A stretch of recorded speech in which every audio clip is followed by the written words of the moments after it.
Je vais aborder dans cette vidéo un thème qui n'est pas fait pour les âmes sensibles. Un thème qui n'est pas fait pour les personnes qui occultent les réalités. Pour les personnes qui ont peur et qui préfèrent ne pas penser à leur âme sensible. Abstenez-vous, éteignez cette vidéo, ne la regardez pas, elle n'est pas faite pour vous.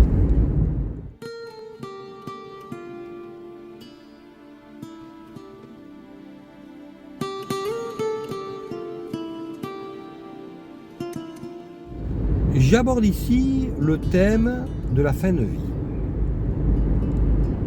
Alors, beaucoup qui me connaissent diront que j'ai déjà abordé ce thème. En réalité, non, je n'ai pas abordé le thème de la fin de la vie, j'ai déjà abordé, et je réaborderai encore, le thème de la mort.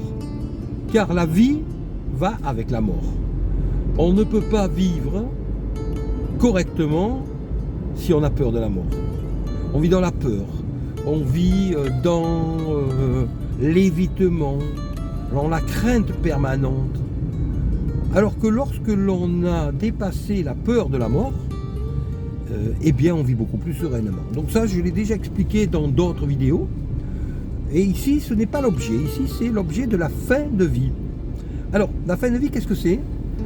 C'est le moment où s'approche l'échéance. Soit que l'on ait un âge avancé qui fait qu'on se dit que forcément l'échéance est proche, soit que l'on ait une épreuve à dépasser qui va être difficile, comme par exemple une maladie, une opération chirurgicale difficile, une épreuve.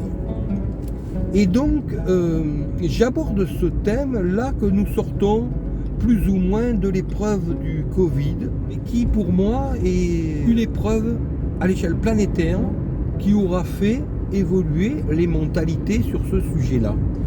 Car grâce au Covid, pourrions-nous dire, et malheureusement, cela est malheureux pour toutes les personnes qui à cause de cela ne sont plus de ce monde, mais grâce à ce Covid, le monde a compris une chose, c'est que rien ne sert de vivre comme si nous étions immortels, nous ne le sommes pas. Non seulement nous ne sommes pas immortels, nous le savons, mais ce sont des mots, c'est pas une réalité véritablement là, mais nous pouvons partir du jour au lendemain. Et ça, c'est le Covid qui nous a appris ça. Du jour au lendemain, on attrape ce satané virus. On peut se retrouver quasiment du jour au lendemain, alors qu'on allait très bien hospitalisé, en réanimation, ne jamais en ressortir. Car beaucoup l'ont vécu, particulièrement en 2020. C'est dramatique. C'est dramatique, mais comme toutes les épreuves, eh bien, elles font évoluer. Cette épreuve nous a fait comprendre le côté éphémère de la vie, dont nous n'avons que très peu conscience. Et le fait que nous en ayons si peu conscience de manière générale fait que l'on vit en ne profitant pas des bonnes périodes, des périodes fastes, où nous sommes en bonne santé, où nous avons du travail, où tout va bien, et où malheureusement pour certains, nous pourrissons la vie pour des choses qui n'en valent pas la peine, alors que la vie est belle.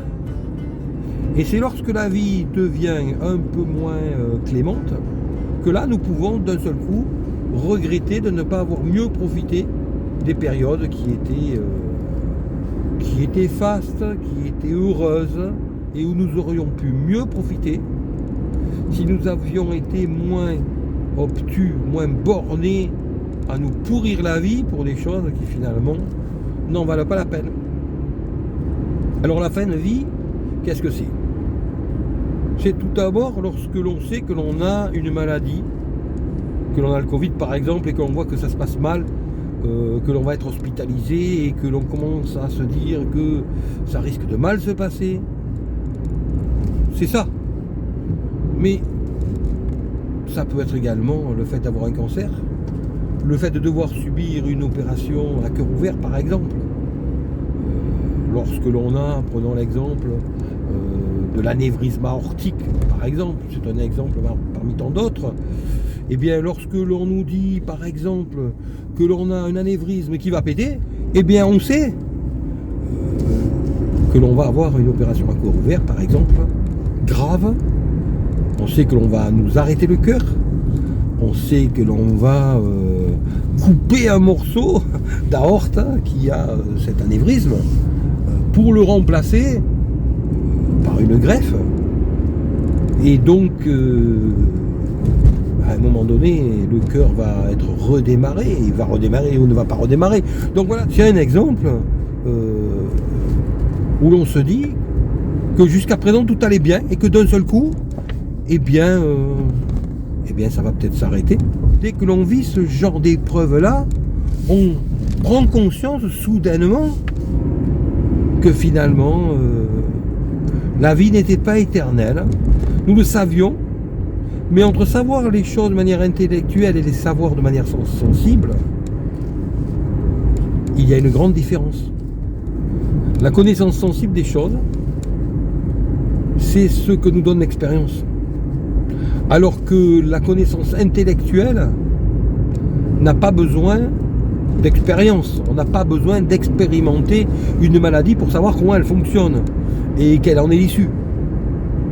Mais néanmoins, on n'en a pas le vécu, on n'en a pas l'expérience, on n'en a pas la connaissance sensible.